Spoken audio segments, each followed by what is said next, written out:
Good evening. This is Walter Gator Bradley, and I'm the president of United Peace Inc. I'm also the urban translator and the host of the Bradley Report. This show, as all the other shows, have been made possible by the producer, and who's also the individual that makes sure I have the right guests that our viewing and listening audience want to hear about and want to question. She's also the chairman of United in Peace Inc. And I'm so blessed that she's also my wife, none other than Terry Marsh Bradley. With that said, let me say to God be the glory. We got a lot of news, a lot of things that's very interesting that we need to know that's locally. One of the things that caught my attention in today's paper was the sexual harassment claim against a retired Chicago police officer, and it's costing taxpayers $300,000. And there's another settlement tied to allegations of Chicago police abuse. But I want to know, why is the Fraternal Order Police so quiet on the abuse of a Chicago police officer by another Chicago police? Now, I don't know if all this is true and went down, but I'm reading this story and it says it's going to cost taxpayers $300,000. Let me say this in this story because I'm going to move on from this. It says Chicago taxpayers will spend $300,000 to compensate a police officer who claims she had sex with a boss who threatened to torpedo her career if she refused his advances. The $300,000 settlement goes to Chicago police officer Kelly Hasp. I hope I pronounced her name correctly. His last name is spelled Hespe, who remains on leave. Her 6-year-old sexual misconduct lawsuit against the retired Chicago police Lieutenant Gerald Ryman lifted the veil on a sordid array of alleged sex escapades involving Bremen and his former colleagues at the Shakespeare District that covers Wicker Park and Bucktown. These allegations include sex between cops during work hours, sex acts in squad cars, a police officer masturbating in his squad car, and married cops having foursomes with other couples during their off-duty hours. Wow. The other case about a $500,000 settlement tied to allegations of police abuse. $500,000. It says, throw another $500,000 on a mountain of costly settlements tied to allegations of Chicago police abuse. On Monday, the City Council's Finance Committee will be asked to sign off on a settlement for Andy Jardinas, who claimed he was physically abused by officers Rodrigo Cardona, I think I pronounced his name correct, and Emmanuel Arroyo after an arrest in November 2016. Those two officers arrested that young man in the 3600 block of South Horn on November the 5th, the records show. He was charged with criminal damage to property and assault. In his lawsuit, allegedly, he was brought to the Deering District Station at 31st and Halsted Streets and placed in a processing cell alone with his handcuffs still on. Not long after the plaintiff was placed in a cell, police officer who's a defendant Corona returned to the cell, unlocked the door, and violently and intentionally used both of his hands to shove the plaintiff while he was still handcuffed. It's police misconduct. The Fraternal Order Police want to get rid of Kim Foxx because she's against police misconduct. They want to get rid of Kim Foxx because it's known that she has freed individuals because of police misconduct. I want to say to my viewing audience, could you please take a listen to what Kim Foxx is saying? It's different now. But I grew up at Larrabee Division, better known as Cabrini Green. It's where I learned to be tough, to survive, overcame poverty and sexual assault. For years, the name Cabrini Green was synonymous with racism and poverty, and the towers were symbols for inequality and injustice in Chicago. Time passed and the projects came down, but those problems haven't changed.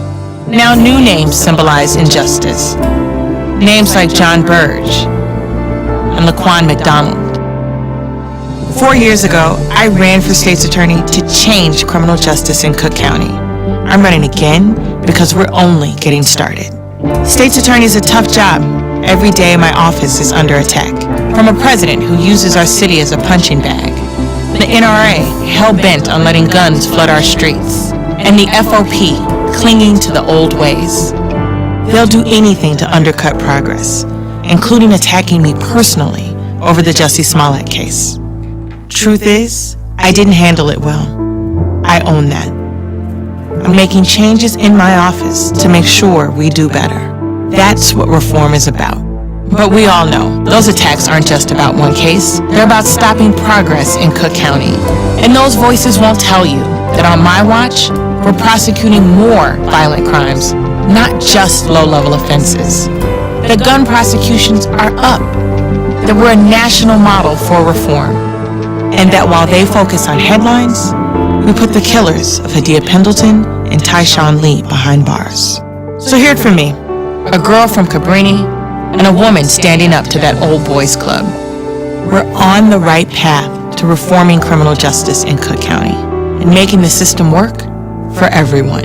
But there's still work to do, and I need your help. Join me.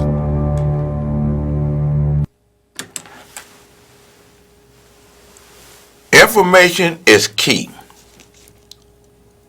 When you see the commercial with this guy, Conway, he got a right to his opinion.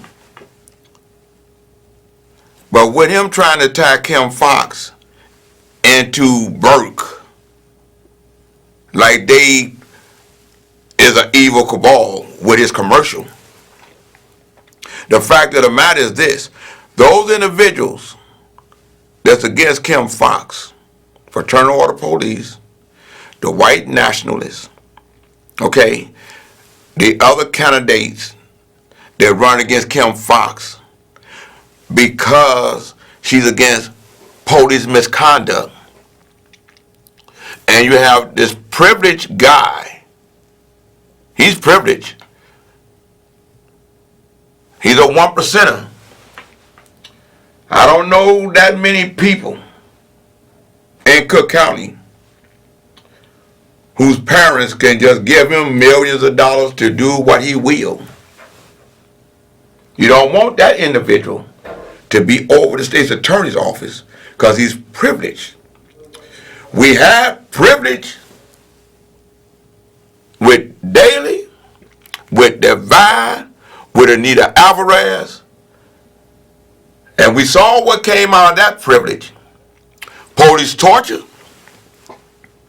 police misconduct with bad officers, not all officers, bad officers, planting drugs on individuals. And nothing changed until Kim Foxx became the Cook County State's Attorney. Them same officers that was planning drugs on individuals, framing individuals, end up getting caught later on by federal investigations where they got found guilty for doing those acts. So all those individuals that the police officers that engaged in misconduct did to those individuals, to the tone of maybe 87, had their charges reversed, their cases reversed, certificates of innocence, and the city had to settle with them. The people of Cook County knew what they were doing when they elected Kim Foxx. I'm personally asking the people of Cook County to come out strongly and re-elect Kim Foxx. She has a platform of fair prosecution. She has a platform of criminal justice reform. She has a platform that's concerned about the victims of crime. She talked with the parents.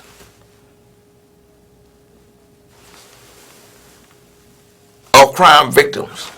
She talked with the parents whose loved ones have been murdered and killed.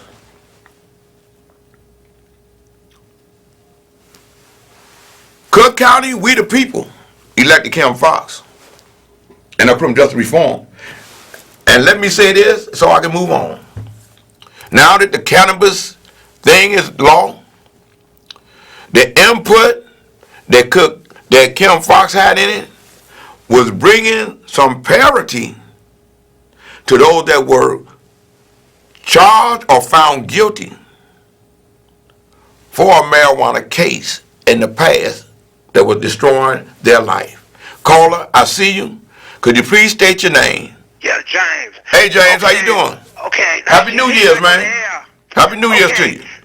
Okay, God gonna deal with Donald Trump, and God, they gotta ask to God, and then God gonna deal with all these leaders who doing wrong. If some of these politicians, God, they gotta ask to God what they doing, cause God got the last word. Yeah, hey, I'm glad you said that, James. And you're absolutely correct. That's why you always hear me say, to God be the glory. I'm gonna praise him every day. Several times every day. So many times I lost count how I praise him. And you correct. But this is what I want to say to you. For you to tell everyone that you know that have had a family member or who have been a part of a unjust criminal system. Get out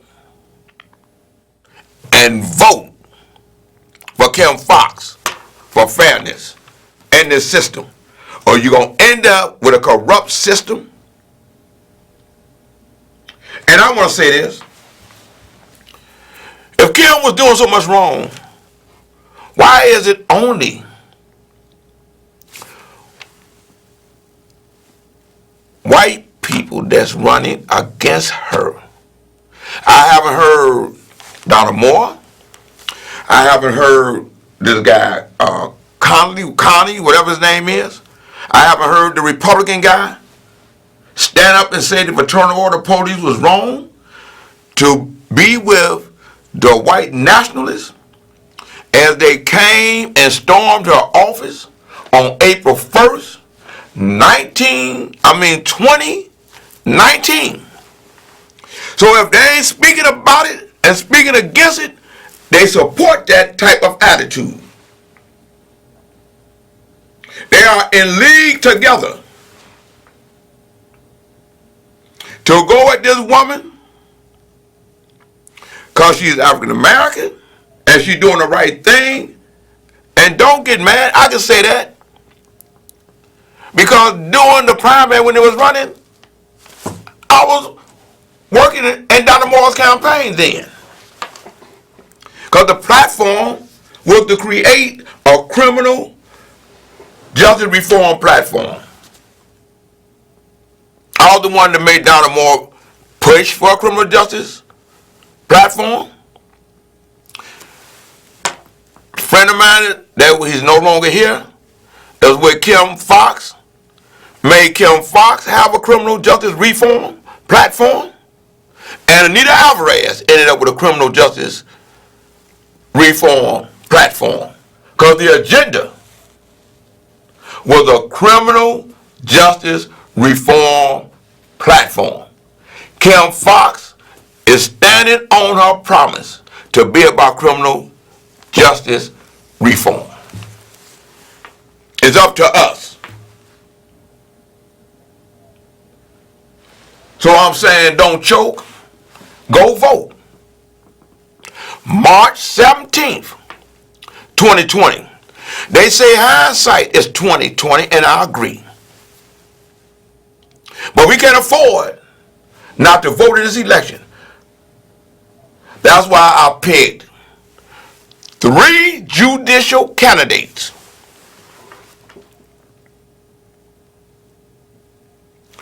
to work for.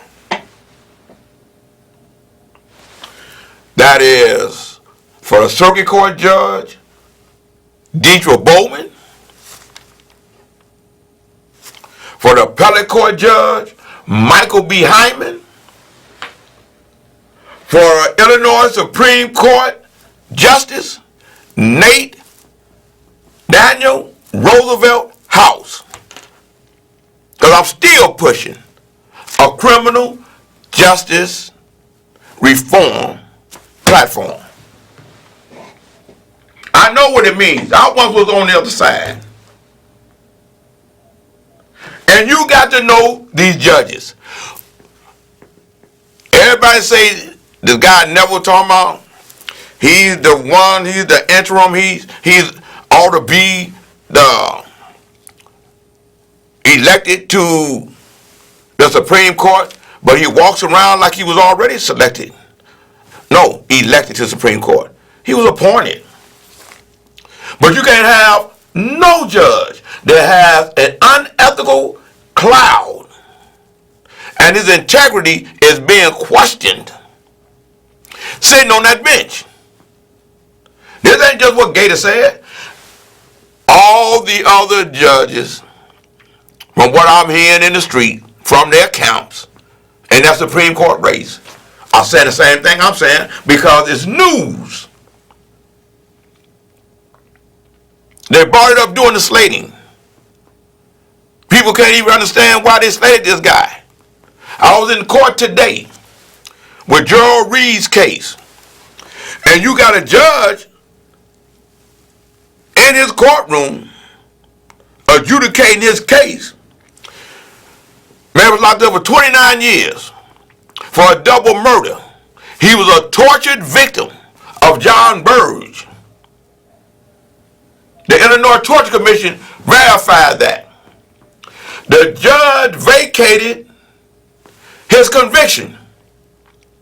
And in the judge's court order, the next judge was to give him a hearing date.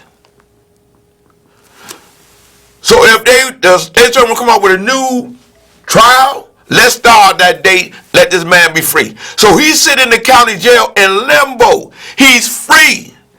But this judge hasn't made a determination to give him a hearing date nor a bond for a whole year. That's why you got to pay attention to these judicial cases. He said in court today and said he had a problem with that judge's order. You're supposed to obey his order. His order was for this judge. He's in courtroom 604. I think his name is Headley or Healy or whatever it is. You got someone that's running for Supreme Court that has some nefarious actions from what I read in the paper with a judge that's no longer in there named Ford, Nick Ford or something like that. He was assistant state's attorney that prosecuted torture victim of John Burge. And when the guy get a new trial, Mr. Ford had became a judge. And the case was put before him. And he made a decision he wasn't going to hear the case when he should have recused himself from the case. So this young lady, I think her name is McBride or whatever it is, was the appellate judge that pretty much, and I'm paraphrasing it, said it was all right for what Nicholas Ford or Nick Ford, whatever his name is. My next show, I'm going to have that story for you. She's running for Supreme Court. You got another guy named Shelly Harris. He don't like to show up because he got people thinking that he's a black woman by the name. So when the people go into the booth, and he's talking about spending $4 million in the thing and doing the campaign. When they go in the booth, they thinking, Shelly Harris, oh, I got to be a sister. She got to be black or something. Let's vote for her. He says during the slating, pretty much, he don't feel that there should be an African American on the Supreme Court. So Google the candidates that's in the judicial races. The 3 judicial races I'm concerned about, and you need to hear my voice because I do my research and I'm telling you to vote for them, is House for the Supreme Court, Michael B. Hyman for the appellate court, Deidre Bowman for the circuit court, because they have ethical fortitude, integrity, and honesty. And they're going to make sure they do a fair adjudication based on facts and laws that can stand the Illinois and United States constitutional test. We got bad judges in there. We got to get rid of them. The Cook County Democratic Party got rid of a bad judge last election. We the people got the right to do this. So start at the back. Deal with the judges first when you go in that booth. Then come on up to who ought to be president. Talking about what's local here. I sit in that courtroom and listen to that judge say all that on the bench, knowing that it's being transcribed. I'll have a transcript when I come back and read it to you about what he said. Got bad judges in there. And one thing I know about a lot of African Americans and a lot of the Latinx, we know that our friends and relatives and our children or their children or our cousins, whatever it is, that go through the system, is because of corrupt judges, corrupt officers. Look how many people in the Hispanic community or the Latinx community, because of this bad police officer, I can't remember his name, so I don't want to wreck his name, but y'all know who I'm talking about. Latinx, y'all know who I'm talking about. Y'all seeing how many people in y'all community is being released because of police misconduct. Don't let nobody convince you in your community not to come out and support Kim Foxx. That police officer was doing so much wrong, framing individuals for murders.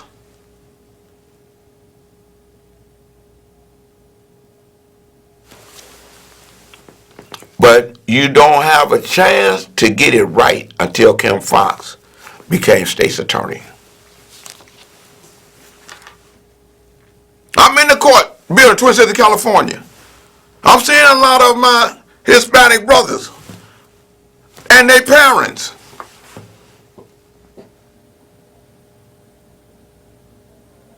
coming out the court just like a lot of black individuals from police torture cases of misconduct by officers. If you let that guy Conway become the next state's attorney because of what Phil Reddy is doing and because of what Donna Moore is doing and because what this Republican guy is doing, talking about she shouldn't be there, we going to go through a lot of hell. Call, I see you. Please state your name.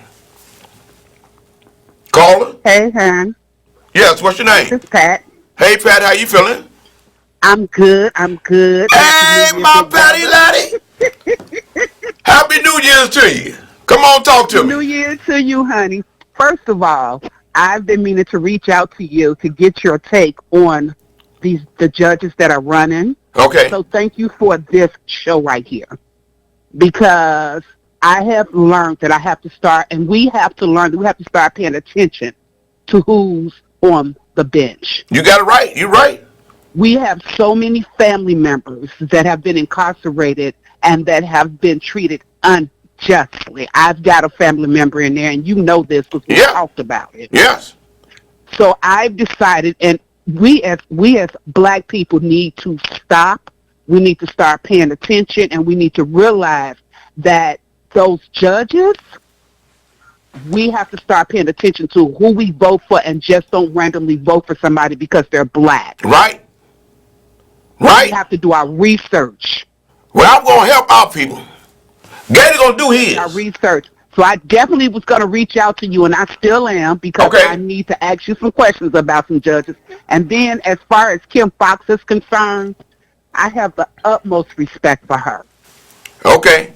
Hey. I've met her. I've followed her. She has done some great things for the city of Chicago. Okay. Hey, baby. And my wife allowed me to call you baby because we know you. Our family know one That's another. right. I want to say That's right. they We told family. me I gotta wrap it up. But I'm glad that you called, and I couldn't think of no better way to end this other than saying, to God be the glory. And that's my Amen. story. And I love you. I And love you too. my sis.